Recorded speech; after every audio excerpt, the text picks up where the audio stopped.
I never understood why we couldn't go outside during Canicule. The shutters were always drawn tight during Canicule.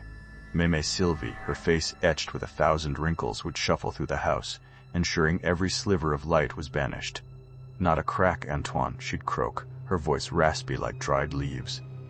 "The mauvaise air, it finds you through the light."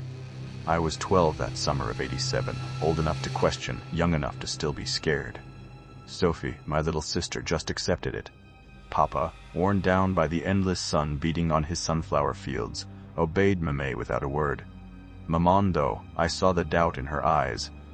She taught history, she knew about science. But even she wouldn't defy Mémé during Canicule.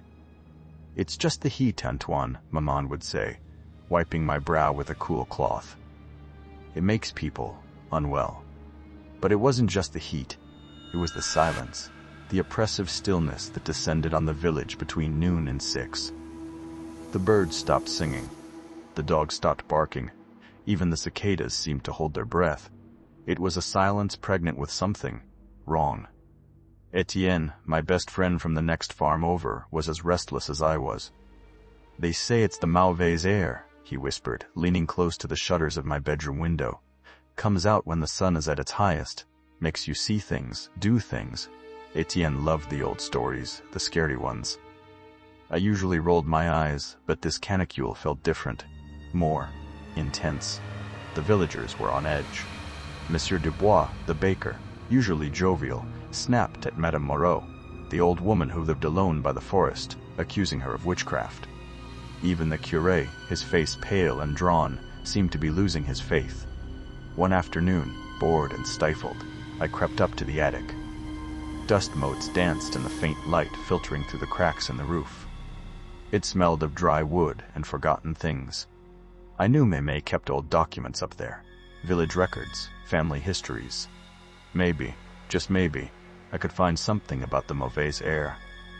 I rummaged through boxes filled with brittle papers, faded photographs, and yellowed parchments.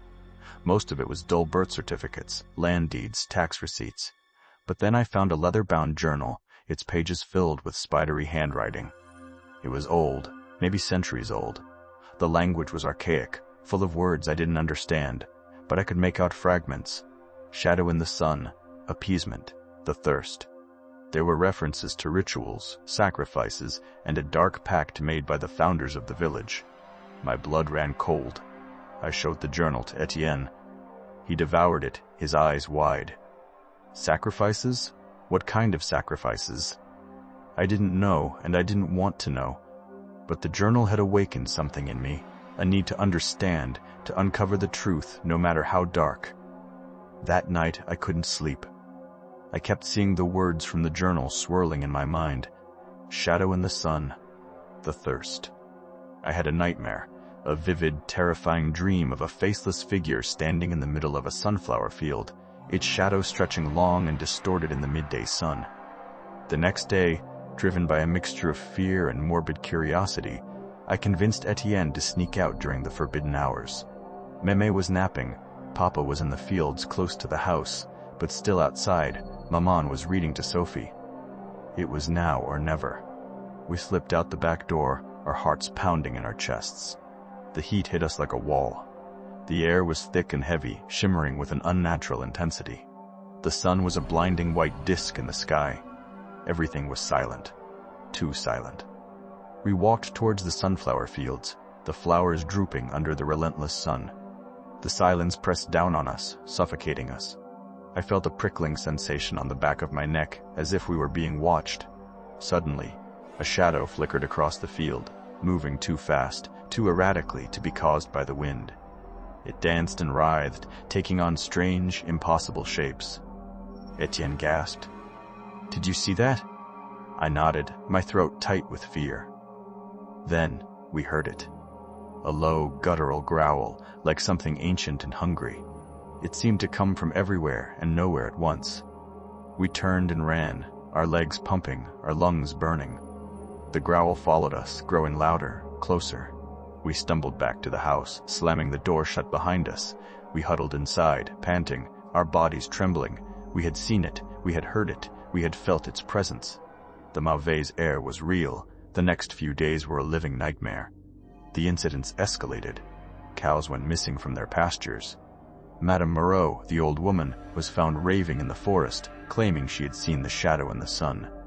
Villagers started falling ill, suffering from fever, hallucinations, and paranoia. Sophie caught the sickness. Her eyes glazed over, her skin burning. She mumbled incoherently, talking about shadows and whispers. Maman was frantic, but the village doctor was helpless. He just shook his head and muttered about sunstroke and heat exhaustion. I knew it wasn't just the heat. It was the mauvaise air. It was feeding on our fear, our sickness, our despair. One evening, I saw Mémé Sylvie sneaking out of the house. I followed her, keeping to the shadows. She went to the old stone well in the center of the village. I watched as she performed a strange ritual, chanting in a language I didn't understand, scattering herbs and flowers into the well. It was an ancient ritual, a pagan ritual. It was meant to appease the mauvaise air. I confronted her. "What are you doing, Mémé?" She turned to me, her eyes dark and haunted. "I am trying to protect you, Antoine, to protect us all." "From what? From the mauvaise air? Is it real? What is it?" She hesitated, then shook her head. "It is a thing from the past, a darkness that sleeps beneath the village.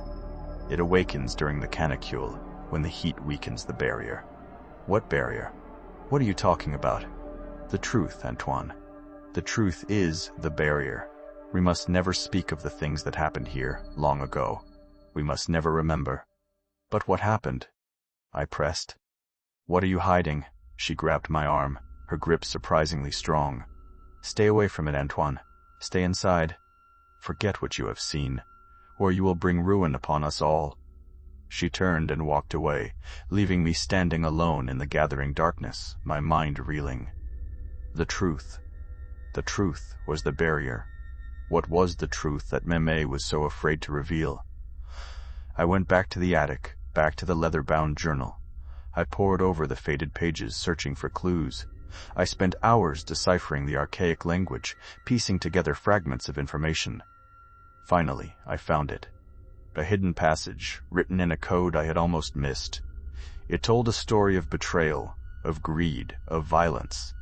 It told of a massacre, a brutal act committed by the founders of the village against a group of travelers seeking refuge. They had been lured in, robbed, and murdered. Their bodies were buried in the fields, their blood staining the soil. The mauvaise air wasn't just a legend, it was a manifestation of the village's guilt, a collective memory of a terrible crime. It fed on the lies and the secrets that had been buried for centuries. The journal said that the only way to appease the mauvaise air was with a sacrifice, not a sacrifice of blood, but a sacrifice of truth. The villagers had to confess their ancestors' sins, to acknowledge their collective guilt, but Mémé and the other elders would never allow it.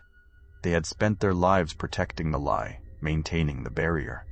They would rather let the village be consumed by the mauvais air than reveal the truth. I knew what I had to do. I had to expose the truth, even if it meant facing the wrath of the villagers. The next day, the villagers gathered in the town square, desperate for answers. The curé tried to calm them, but his words were hollow, meaningless. I stepped forward. I held up the leather-bound journal. "I know the truth," I said, my voice trembling. "I know what happened here, long ago." The villagers gasped.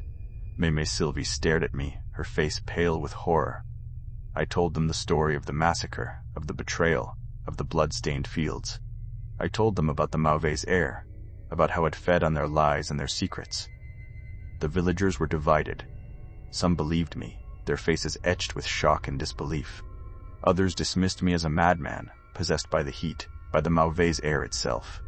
The mauvaise air intensified, its presence growing stronger, more menacing. The shadows flickered, the growls echoed. The sky turned a sickly yellow. Then Mémé Sylvie stepped forward. Her face was lined with pain, but her eyes were clear, resolute. "He speaks the truth," she said, her voice surprisingly strong. "It is time. Time to confess." She told them her own story, of how her grandfather had been one of the perpetrators of the massacre, of how she had been raised to protect the secret, to perpetuate the lie. Other villagers followed suit, confessing their ancestors' sins, revealing long-buried secrets. The air grew thick with guilt, with remorse, with the weight of centuries of silence. Slowly, gradually, the mauvais air began to weaken. The shadows receded, the growls faded, the sky began to clear. Sophie's fever broke. She opened her eyes and smiled. The canicule ended that night. The sun set, painting the sky in hues of orange and purple. The air cooled, bringing a sense of relief, of hope. The village seemed to be returning to normal. The birds started singing again. The dogs started barking. The cicadas resumed their chorus. But I couldn't shake the feeling that the mauvais air was merely dormant, waiting for the next heatwave, the next season of secrets. I looked at Mémé Sylvie. She was sitting on the porch watching the sunset, her face etched with a strange, unsettling expression. She turned to me, her eyes gleaming in the fading light. A knowing, unsettling glint that suggested she knew all along that the mauvais air could never truly be defeated, only contained for now. And I knew, with a chilling certainty, that the true battle had just begun, a battle against the darkness within the hearts of men.